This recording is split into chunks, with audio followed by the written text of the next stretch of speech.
The next thing is, I like to call this rules of engagement. So you can see that I've got pictures of myself delivering, for different audiences. You've got some of them laughing because, I like to think I'm funny at times, right? And there's different ways that you can engage your audience, right? So, you've got your games and your icebreakers. So there's different games that I like to play with my audience, depending on the size. You can get games where you get them to stand up and do things.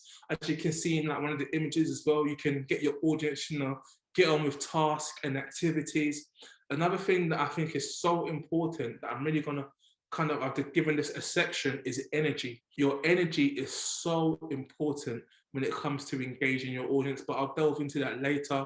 Videos are very important as well, because at times what videos do, this is really good, a really good tip, right? Videos help to give you a break, but also gives your audience something else to look at visually that is nice for them. So naturally, when you flick on a video, you almost refocus your audience, because where you've been talking and talking and talking at them for so long, naturally as human beings, we begin to fizzle out and lose focus.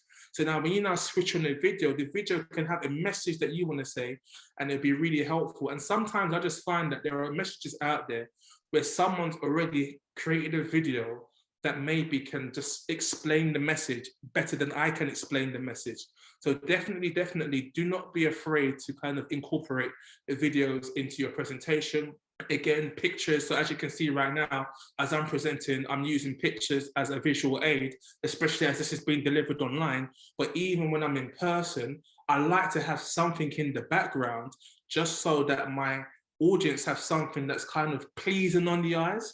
It's better than staring at a plain background and you're just there, right?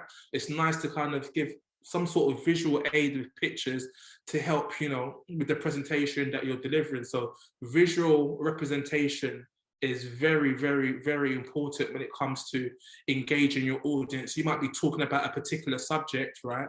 And if you can throw up a picture of what you're talking about, it just helps to engage your audience. And it could be something as simple as, I'm talking to you guys about lions, and I throw up a picture of a lion chasing a gazelle. It could be that simple, but it just helps to connect and, engage my audience with the message that I'm saying. So these are just some simple tools and tips that you can incorporate into any sort of presentation. Now we're going to get into the juicy part of things, right? And that is how to connect with your audience. I don't know if any of you have ever given a public speech, a presentation, and you feel like your audience is not engaged with you, or they're disconnected, or you feel like, are they even enjoying what I'm saying, right? There's so many things that you can do as a speaker to help you connect with your audience. And the one thing is know your audience so you can build rapport. So I touched on this earlier. For example, once I know my demographic, once I know the type of audience I've got, I know exactly what I can prepare for them in terms of stories, if I'm going to tell a joke, in terms of visual aid. It's so important that you know the audience that you have in front of you. So even when you're asking questions to them, you're asking questions that your audience can relate to. Also, tell your audience something about you. People love learning about the person that is speaking to them, right? People don't like it when, you're giving them instructions, you're telling them to do things, and they have no clue about who you are as a person.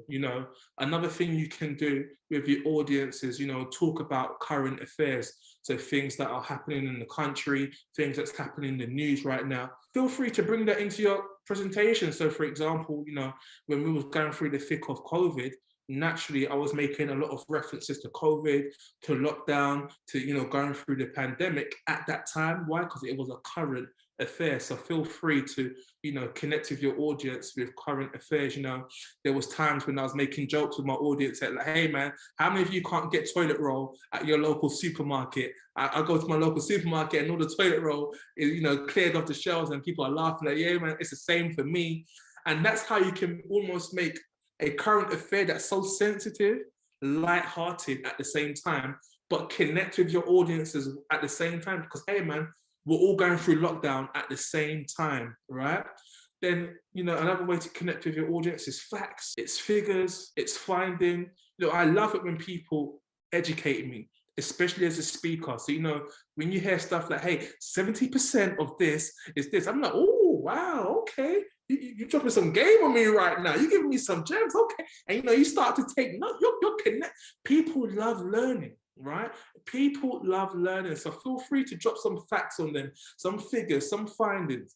And again, man, stories. I'm going to keep banging on about stories. Stories are just one of the most powerful ways to connect with your audience. Now, watch this. I want to say this, right? Because one thing that has happened with a lot of speakers, right, is don't be a robot. I'm going to say it again, guys. Don't be a robot. Oh, Mr. Beazy said stories, so let me make sure I have a story in my presentation. No, have a story in your presentation if it makes sense. Because I've been to so many seminars, and I'm talking that some of the top speakers in the world.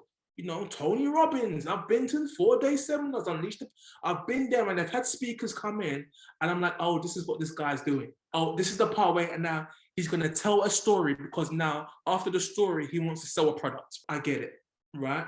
So what he's trying to do is connect with me emotionally, but it's manipulation because he's connecting with me emotionally so he can sell a product. That's not what I'm here to do, right? When you tell a story, make sure it comes from the heart. Make sure it's authentic. So when I tell stories about my personal life and my family, I ain't selling no product to you. I'm telling it to you because I ain't trying to hide from you. I ain't trying to be fake with you. I'm trying to keep it real with you, right?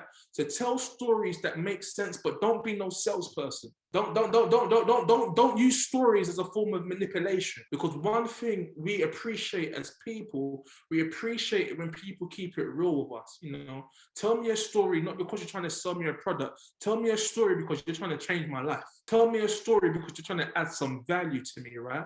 It's so important. And watch this, man. Do not underestimate the power of telling jokes. Now, hear me out, guys. No, you do not have to be a comedian. No, you don't have to have jokes pre-written, right? But don't be afraid to tell jokes. And I don't care if you work in a corporate environment. I've done many corporate talks, many very formal talks where I run joke with those people. I run joke with my audience, with these big CEOs, these professionals, these millionaires. I don't care who you are. I'm gonna make you laugh. Why? Because it's so important, right? We're human at the end of the day, and that's what people need to remember.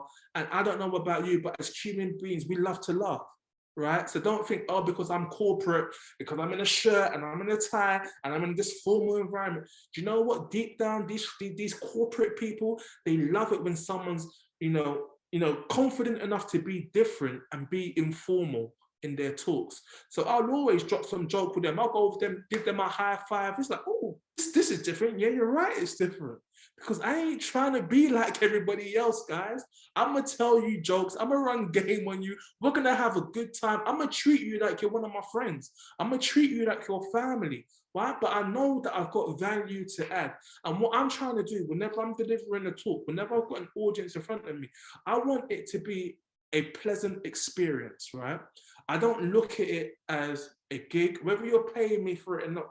Now, this is very important, right? When I got into motivational speaking, right, guys, I never even knew it was a career. I never knew people got paid for it. I didn't even know it was an industry. So I feel like my ignorance to speaking was one of my biggest blessings, right? Because I was just keeping it real with people. I was just giving people advice that, I wish I had when I was their age. I was giving people advice that I knew that I would appreciate. I've never been to a speaking camp. I didn't go university and get a degree in speaking. Speaking is my gift, guys. Speaking is my gift, right? So I said, I'm going to use my gift to connect with people and help people, right? So feel free to just be yourself, man.